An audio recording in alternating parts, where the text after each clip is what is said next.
ಯಾಕಂತಂದ್ರ ಸಂಗೊಳ್ಳಿ ರಾಯಣ್ಣ ಸ್ಟಾರ್ಟ್ ಮಾಡೋದನ್ನ ರಾಣಿ ಚೆನ್ನಮ್ಮ ಸತ್ತ ತಕ್ಷಣ.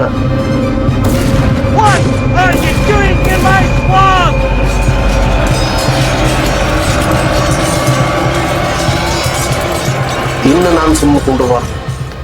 ಬ್ರಿಟಿಷ್ನವ್ರು ಮುದ್ದಾಮ್ ಈ ರೀತಿ ಮಾಡಿದಾರಂತಂದ್ರ ನಾ ಇನ್ನು ಸುಮ್ ಕುಂಡ್ರಬಾರ್ದು ಅಂತ ಹೇಳಿಕಿಂದ ಅವಾಗ ಲೆಕ್ಕಾಚಾರ ಹಾಕೋದವ್ರು ಸಂಗೊಳ್ಳಿ ರಾಯಣ್ಣವ್ರು.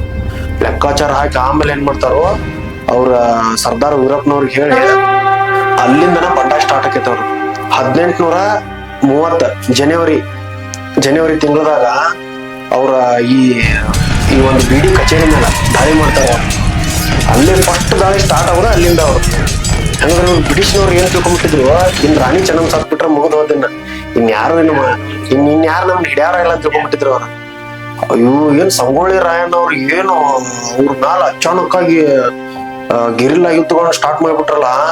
ಅಂದ್ರೆ ಯಾವ ರೀತಿ ಅಂತಂದ್ರ ಈಗ ಮರ ಕಡಿದ್ರೆ ಇನ್ನೇನ್ ಆಗ ಸಾಧ್ಯ ಇದೆ ಅಂತಂದ ಅದು ಒಮ್ಮೆ ಚಿಗುರು ಹೊಡ್ಯಾಕ ಸ್ಟಾರ್ಟ್ ಆಕೈತ್ಲಾ. ಆ ರೀತಿ ಇವ್ರು ಸಂಗೊಳ್ಳಿ ರಾಯಣ್ಣ ಅವ್ರ ಬಿದ್ದ ತಕ್ಷಣ ಎದ್ದು ನಿಲ್ಲೋದು ಅಂತಾರಲ್ಲ, ಅದನ್ನ ಸಂಗೊಳ್ಳಿ ರಾಯಣ್ಣ ಅವ್ರು ಮಾಡಿ ತೋರಿಸಿದ್ರ ಆಗಿನ ಟೈಮ್ದಾಗ. ಬಿಡಿ ಕಚೇರಿ ಮೇಲೆ ದಾಳಿ ಮಾಡ್ತಾರ, ಆಮೇಲೆ ದೇಶನೂರ್ ಬಂಗ್ಲೆ ಮೇಲೆ ದಾಳಿ ಮಾಡ್ತಾರ, ನಂತರ ಖಾನಾಪುರದಾಗ ಇರುವಂತ ಅವ್ರ ಕಚೇರಿ ಮೇಲೆ ದಾಳಿ ಮಾಡ್ತಾರ, ಆಮೇಲೆ ಸಂಪಗಾಮಿ ಮೇಲೆ ದಾಳಿ ಮಾಡ್ತಾರ.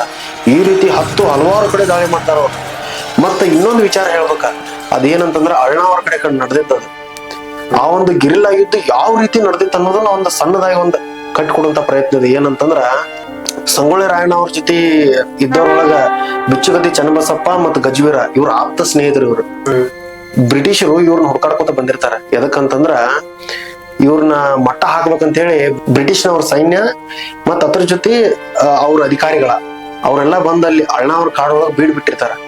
ಬೀಡ್ ಬಿಟ್ಟಾಗ ಏನಾಕೈತಿ, ಅದನ್ನ ಸಂಗೊಳ್ಳಿ ರಾಯಣ್ಣವ್ರಿಗೆ ಗೊತ್ತಾಕೈತದ. ಸಂಗೊಳ್ಳಿ ರಾಯಣ್ಣವ್ರ ಏನ್ ಮಾಡ್ತಾರೋ, ಇವ್ರನ್ನ ನಾವ್ ಅಚಾನಕ್ ಇವ್ರ ಮೇಲೆ ದಾಳಿ ಮಾಡಿಬಿಟ್ರೆ ಇವ್ರಿಗೆ ಗೊತ್ತಾಗಲ್ಲ. ಇವ್ರ ಹೆಂಗಂದ್ರ ಫೈರ್ ಕ್ಯಾಂಪ್ ಹಾಕೊಂಡ್ ಎಣ್ಣೆ ಹೊಡ್ಕೊಂಡ್ ಒಂದ್ ಅಮಲಿನಲ್ಲಿ ತೇಲ್ತಾ ಇರ್ತಾರ ಬ್ರಿಟಿಷರ. ಅವಾಗ ಏನಾಗತ್ತ, ಸಂಗೊಳ್ಳಿ ರಾಯಣ್ಣವ್ರನ್ನ ಒಂದ್ ಮೇವಿನ ಹೊರಿ ಒಳಗ ಹಾಕಿ ಹೊತ್ಕೊಂಡ್ ಹೋಗ್ತಾರ. ಯಾರ ಈ ಗಜವೀರ ಮತ್ತ ಬಿಚ್ಚುಗತ್ತಿ ಚನ್ನಬಸಪ್ಪ ಮತ್ ಇನ್ನೊಬ್ರು ಯಾರೋ ಅವರಲ್ಲಿ ಒಬ್ಬ ಸಹಚರ ಅವ್ರನ್ನ ಹೊತ್ಕೊಂಡ ಬ್ರಿಟಿಷರ್ ಮುಂದನ ದಾಟಿ ಹೋಗ್ತಾರ. ಅವ್ರ ಅಲ್ಲಿ ಯಾಕ್ರು ಇಲ್ಲಿ ಯಾರು ನೀವು ಅಂತ ಕೇಳೋಣ, ನಾವಿಲ್ಲಿ ನಮ್ಮ ಗದ್ದೆಗಳದಾವು, ನಮ್ ಹೊಲ ಐತಿಲ್ಲಿ, ಅದಕ್ಕೋಸ್ಕರ ಇಲ್ಲಿ ದನಗಳದ ಶೆಡ್ ಮಾಡಿದೀವಿ, ಮತ್ತ ಆ ದನಗಳಿಗೆ ಮೇವು ಹಾಕಕ್ ಹೊಂಟಿದೇವ್ರಿ. ಸರಿ ಆಯ್ತು, ಬೇಗ ಹಾಕಿ ಬೇಗ ಹೋಗ್ರಿ ಅಂತಾರ ಅವ್ರ. ಯಾರ ಬ್ರಿಟಿಷ್ ಅಧಿಕಾರಿಗಳ ಅನ್ನಾನ ಸರಿ ಆಯ್ತು ಅಂತ ಹೇಳಿ ಅವ್ರ ಹೋಗ್ತಾರೋ. ಹೋಗಿ ಅಲ್ಲಿ ಏನ್ ಮಾಡ್ತಾರೋ, ಅಲ್ಲಿ ಟೆಂಟ್ ಇರುತ್ತಲ್ಲಿ. ಆ ಟೆಂಟ್ ಒಳಗ ಇವರೆಲ್ಲ ಬ್ರಿಟಿಷ್ನವ್ರು ತಮ್ಮ ಆಯುಧಗಳನ್ನೆಲ್ಲ ಇಟ್ಟಿರ್ತಾರ. ಅಲ್ಲಿ ಆಯುಧಗಳನ್ನೆಲ್ಲ ಇಟ್ಟಿರ್ತಾರೋ, ಆ ಆಯುಧಗಳನ್ನ ಏನ್ ಮಾಡ್ತಾರೋ ಎಸ್ಕೇಪ್ ಮಾಡ್ತಾರ ಅಲ್ಲಿಂದ ಅವ್ರು. ಅಲ್ಲಿ ಹೋಗಿ ಆ ಮೇವಿನ ಹೊರೆಯಿಂದ ಅವ್ರನ್ನ ಕೆಳಗಿಳಿಸಿ, ಸಂಗೊಳ್ಳಿ ರಾಯಣ್ಣ ಅವ್ರನ್ನ ಕೆಳಗಿಳಿಸಿ ಆ ಆಯುಧಗಳನ್ನ ಅಲ್ಲಿಂದ ತಗೊಂಡ್ ಪರಾರಿ ಆಗ್ತಾರ ಅವ್ರು. ಪರಾರಿಯಾಗಿ ಆಮೇಲೆ ಗೌಪ್ಯವಾಗಿ ನಿಂತ್ಕೊಂಡ ಆ ಬ್ರಿಟಿಷ್ನವ್ರ ಮೇಲೆ ಅವ್ರ ಆಯುಧಗಳನ್ನ ತಗೊಂಡ್ ಅವ್ರ ಮೇಲೆ ದಾಳಿ ಮಾಡಕ್ ಸ್ಟಾರ್ಟ್ ಮಾಡ್ಬಿಡ್ತಾರೆ. ಬ್ರಿಟಿಷ್ನವ್ರಿಗೆ ಏನ್ ಮಾಡ್ಬೇಕಂತ ಗೊತ್ತಾಗಲ್ಲ.